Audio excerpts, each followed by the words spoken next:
Hello and welcome to my channel. Bonsoir et bienvenue sur ma chaîne. My name is Muriel and welcome to another monthly reading wrap-up. The last one of 2019, though I do realize we're already in 2020, but that's just the way it works out with the month of December, doesn't it?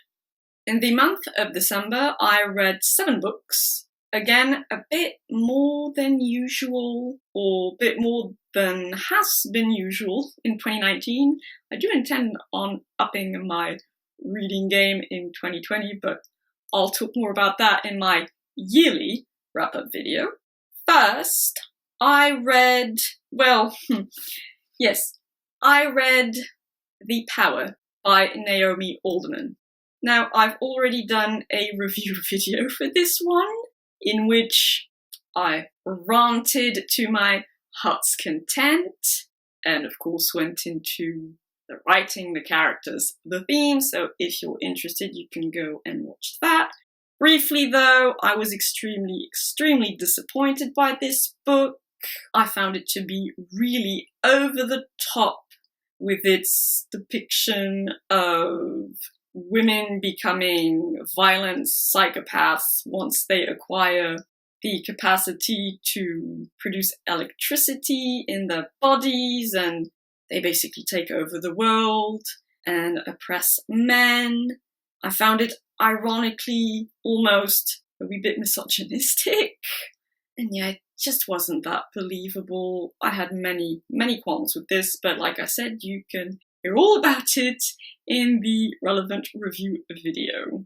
Along with that, I read a book of graphic non-fiction, Homo Sapiens, in French, but I will talk about it in English. This was a very good little comic book, I guess I should call it. It's basically, about the history of the human species, or more specifically about what we do know about the origins of humankind, and more relevantly, what we don't know. In fact, we don't know much about our own origins, and I think that's really important to stress actually, and that was the author's mission. So yeah, the author is an anthropologist, and he really wants to stress how little we actually know about the earliest members of our species, but what we do know he presents very clearly. It's very informative, it's very interesting. Yeah, overall, I was very happy with this read. Then I finally, at long last, delved into the world of H.P. Lovecraft with At the Mountains of Madness. I also plan on reading an entire collection of his short stories later in this month. But yeah, I decided to start with this. I decided to purchase this gorgeous little Penguin English Library edition, and you know what, I really enjoyed it. I gave it 3 stars on Goodreads, though I think honestly 3.5. It wasn't mind-blowing, but it was very good. Yeah, it was very good. I was happily surprised. I've never really read horror, so I intended to be very picky and selective about the kind of horror I would try, and that's why I chose H.P. Lovecraft, because it's cosmic horror and like weird stuff, and I had loved the weird fiction I encountered in Jeff Vandermeer's work, and to a lesser extent, China Miéville's work. So yeah, I had to try H.P. Lovecraft. I have seen a few horror movies. I am familiar with the tropes. I'm familiar with survival horror video games as well. So, I was reading this, I was like, oh, bad things are gonna happen to you. Some people are gonna die. So that was really amusing. In fact, I was reminded at times of the movie Prometheus. I took a while back a long deep dive into the Alienverse, but I've never actually seen the original Alien movies. I started out with Prometheus, so it kind of reminded me of that. And yeah, I could really picture the elder things in my mind, and then of course I had to go on the computer to see if nerds had drawn them, and of course lots of people have drawn the elder things, and I was really proud of myself for envisioning them correctly, because the drawings really corresponded to how I visualized those weird creatures. But I'm like, if I were a research biologist or, an explorer, and I came across those things in a cavern under the ice in Antarctica, I'm running in the other direction. Like, I'm not staying there. Like, screw this. I'm not staying around to figure this shit out, right? So no, yeah, it was very, very enjoyable. And I must say, the man knew how to write. I've read some slight criticisms that some people think this is purple prose. I mean, fine. I liked it. I thought it was beautifully written. Okay, he does overuse, like, a couple of words or a couple of embellishments. I'm like, okay, I got the idea, man. You can stop using that particular sentence. But overall, I thought it was beautifully written, and I really enjoyed that. So, looking forward to reading The Call of Cthulhu and other weird stories. And so with that, I also read, another one of these little books in the collection I just mentioned. That's something I usually do. Like, if I'm going to read a novel, I might read graphic fiction or graphic non-fiction or plain non-fiction at the same time. So a book about anarchism. I've mentioned this in my 2019 non-fiction reading overview. I have this weird relationship with anarchism as a branch of political philosophy. I was really hoping this would once and for all make clear to me whether or not anarchism is for me or not, or just explain to me the basic tenets of anarchism, and more importantly, how you're supposed to apply it in practice, like in real everyday life. And he fell a bit flat. And I was a bit surprised because usually the books I've read in this collection are very, very good. And this was just meh. It went over the history of anarchism, the great figureheads, the basic general ideas of being against the state, against capital. But beyond that, I don't know, there wasn't much to it. And some things actually actively annoyed me. Like by the end, they were even saying, oh, it's because of anarchists that we have rights to abortion and contraception. I'm like, whoa. Excuse me? That's the work of feminists. I mean, don't get me wrong. There were anarchist feminists as well, but like, no, it's the work of feminists and women who fought long and hard for over a century to get those rights, and women today are still fighting to get those rights, and I'm like, don't just co-opt it like that. That's not on. So anyway, I don't know. I think there are good ideas in anarchism, but yeah, I'm not technically an anarchist. I can't in good conscience call myself that because it's just, there's too many frustrations there. Then I read some, that was non-fiction, but like regular non-fiction. Food Rules by Michael Pollan. Disclaimer, I've never actually read any of his full-length books. I've only ever seen the documentary on Netflix, Cooked, which I believe is based on a book of his by the same name. I had heard of him actually the first time. It was because he also wrote a book about psychedelic science. This was good. I mean, okay, I've seen on Goodreads people complain about the price for this. I agree that if you buy this new, it's ridiculously overpriced for what it is, but I bought it secondhand, so no complaints. Yeah, it's just like, it's a bunch of rules. Like, it's 1 page long.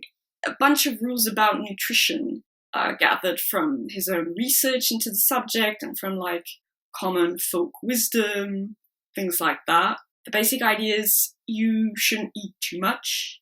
What you do eat should be actual food and not processed garbage, and mostly plant-based foods, which I already knew, to be fair. I mean, as a matter of feeling good about myself, I'm happy that I follow like 80 to 90% of the rules in this book to a less or greater extent, but overall I'm doing pretty well. I did have a few criticisms, which I wrote out on my Goodreads account. One thing, I do think it's a bit too US-centric. I get he's an American author and his audience is mainly American.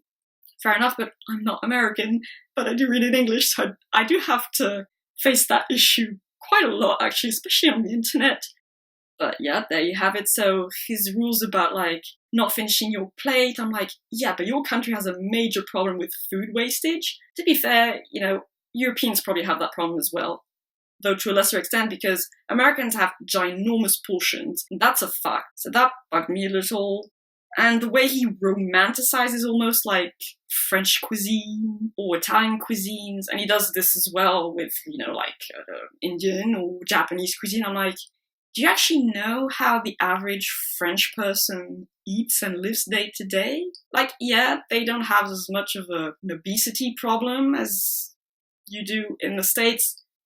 But yeah, the way he wrote about that was like, it's almost like they're an exotic species. I'm like, dude, I live right next to France. I have French family. Like, no, I'm sorry.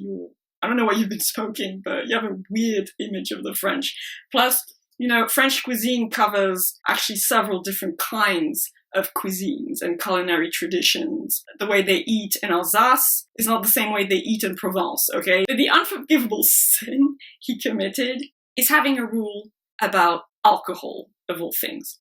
Okay, this is a nitpick, I admit it, and I recognize that most people do drink some alcohol. Fact about myself, I don't drink any kind of alcohol. It's a personal choice, and I don't begrudge people who drink reasonably. You do you. But this is supposed to be about food rules, not drug rules. Yes, wine is a drug, just like coffee is a drug, chocolate is a drug, psilocybin mushrooms are drugs. I don't have anything against drugs intrinsically either. Like I said, I have a whole slew of books on psychedelic science, so that's not the problem. But this is supposed to be about food, not drugs. I didn't see anything about coffee, about chocolate, about cannabis. Now he has a rule about wine. Well, alcohol, but wine specifically. And I'm like, he's just touting very bad and outdated science that says that basically someone who drinks 1 to 2 standard servings of alcohol is actually better off than someone like me who doesn't drink at all and who has never drunk in their life. And that has been debunked by several studies. So that really pissed me off. I was like almost ready to drop the book right there and then.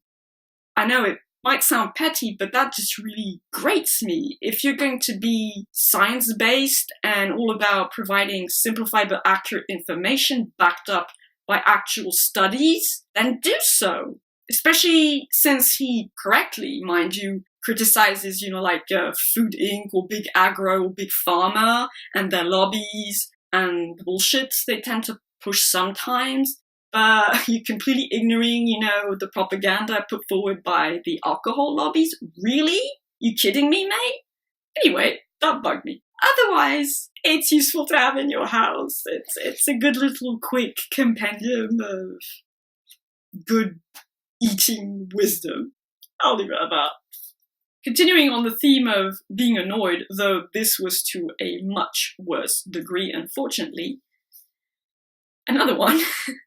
Those little comic books, and one which is kind of the exception that confirms the rule of this collection offering a variety of really high quality non-fiction graphic books. So this was about adolescence. Again, if you've watched my 2019 non-fiction reading overview, you know that adolescence is a subject which I have a certain interest in, partly because I think it's kind of going too far now. I think the concept is being stretched to near meaninglessness. Anyway, but I wanted to see what this collection would make of this subject. It was rubbish. Absolute rubbish. I even wrote something about it on Goodreads. I was so annoyed. First of all, nothing whatsoever about the biological process of puberty. I'm familiar with what happens to your body when you go through puberty, but, as a matter of principle, I was expecting a note, a nice little illustrated note on what happens on a hormonal level, a cellular level, a gonadal level, I don't know, to your body. Nothing about that. The angle was supposed to be sociological/anthropological, but it kind of fell flat. So the author they chose to pair with the illustrator it's not like a psychiatrist or a psychologist specialized in adolescent development or psychology. He's an anthropologist. He's a fairly well-known in the French-speaking world anthropologist who, among other things, is interested in tattooing and like self-mutilation and scarification. And yeah, he has been interested in like the social rights of adolescents, but I don't know, I thought he was a really weird pick to talk about this subject in a general sense. I found the tone to be extremely condescending and patronizing, almost mocking of teenagers and even, to a certain extent, young adults. Like, there's a certain right way to become an adult. That, of course, entails having a steady job, settling down with a monogamous partner, and having a family. I'm like, but the world is changing, and oh no, it just really pissed me off. It was crap. A fluke, hopefully, in this otherwise very good collection of titles. And finally, over the 2 to 3 last days of the month, and thus 2019, I managed to squeeze in this! Why the Last Man? The first volume, Unmanned. Yes, I decided to get into this fairly well-known series of graphic novels in the dystopian genre, especially after reading The Power by Naomi Alderman. I had seen this mentioned again. I was already aware that this existed, but someone mentioned this in like a comment on the Goodreads page for The Power. Someone who hadn't really liked The Power but said, I think it's more interesting in this form. I mean, the premise is different. I mean, here, basically all male mammals die one day, suddenly.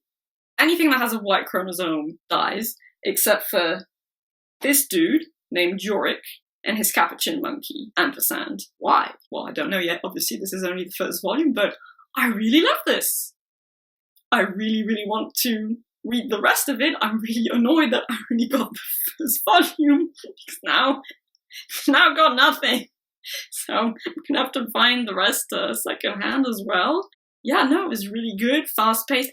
I mean, like I mentioned in my previous book haul video, the graphic style isn't really my thing. I kind of call it classic American comic style. So yeah, not really my thing, but the story is really good. It's fast-paced. There are already a few concepts presented that I find interesting and thought-provoking. And there's a lot of humor. Ironically, though, the story is completely different. The beginning reminded me a little bit of The Walking Dead, of all things. Not the comic books, but the TV series. I've never read the comics. I watched a few seasons of the TV series. Reminded me of that for some reason, but in a good way. So, no, yeah, really, really good so far. Now I want to read the other volumes. So I'll keep you posted on that. And I have 2 other first volumes of American/British graphic novel series. So we'll see how those go. So those were all the books I read in December. I have a lot of books planned for 2020 and, well, immediately the beginning of 2020. Yeah. Lots of things planned, but I'll get into it in my yearly wrap-up video, which will be coming shortly. And in the meantime, I hope you all have a lovely day or evening. I shall see you in the next video. Bye-bye.